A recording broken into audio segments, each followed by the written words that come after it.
Hello and welcome back to my videos on ornaments. This video is going to start exactly where my last video left off.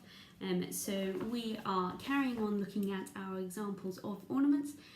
We have the notes written out for us and we are going to insert the correct ornament sign. So if you were actually doing this exercise, you wouldn't just be writing out the note with the ornament on. You would have to copy out the whole extract of music. But just for the purposes of keeping this video nice and concise, I'm just going to be looking at the ornaments with you. So our next ornament that we are going to be looking at together is this one here. So we have an E followed by notes that turn around an E, going up to a G. So here the composer wants us to start on an E and the turn will follow that. So how we're going to mark this as music, write this out as music, is by drawing our E as a crotchet,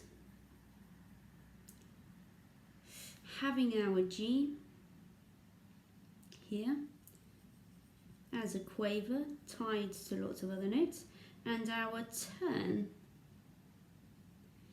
is going to happen between the notes so that our performer knows that he starts on an E, he has a turn, or he plays a turn, or she plays a turn, that leads them up to the G. So next up, our next bracketed notes that we need to turn into an ornament. We can see that we have some very quick notes because these are hemi-semiquavers, and they are rapidly alternating from a D to a C.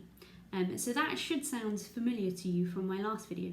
When we have rapidly alternating notes, it is of course a trill.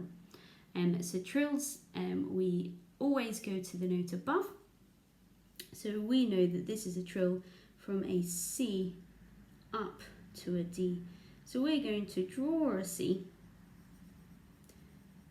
as a crotchet because of course 8 hemi-semiquavers is the equivalent of 4 semiquavers, which of course is worth 1 crotchet. And we are going to write the words trill above, or just the TR, and then our wavy line.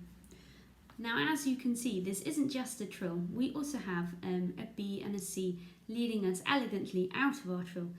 So they can't be forgotten. They also need to be written in as little grace notes. So we're going to add our B and our C and draw a little, show that they are semiquavers, so that our performer knows exactly what's going on. Now here are our next notes in brackets. So we have a D followed by a turn around a D and then up to a G. So here, rather like this ornament here, rather like Schubert, Mozart would like you to start on a D and then do the turn and then move on to the next note. So we are going to show this to the performer by writing out our D, writing out our G as a quaver, and then writing our turn sign out between them, which you can see hopefully. So on to the final example then from this book.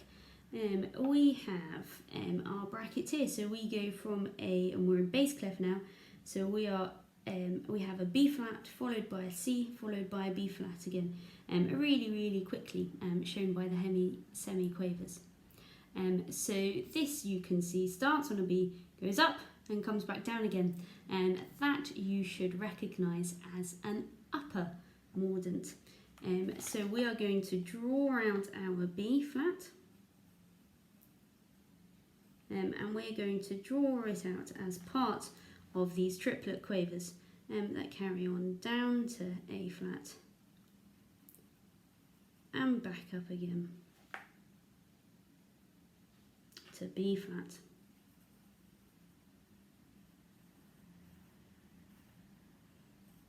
and we are going to draw a little 3 underneath them to show that they are, of course, triplets, and to show that there is an upper mordant on our B flat, we are just going to draw the little squiggle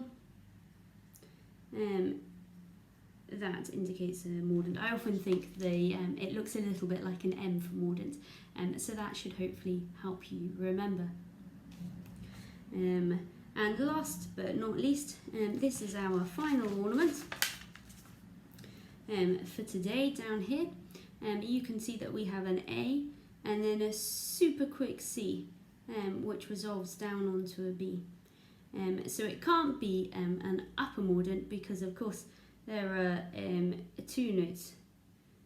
Oh no, sorry, reading upside down. Between a C and an E flat, not an A and a C. Sorry. So you can see, because those are not next door notes. There are 2 notes between them. So this must be a crush note or an achiacatura that leads us down onto this next note. So we are going to draw these out as a series of quavers. G, C, D, C,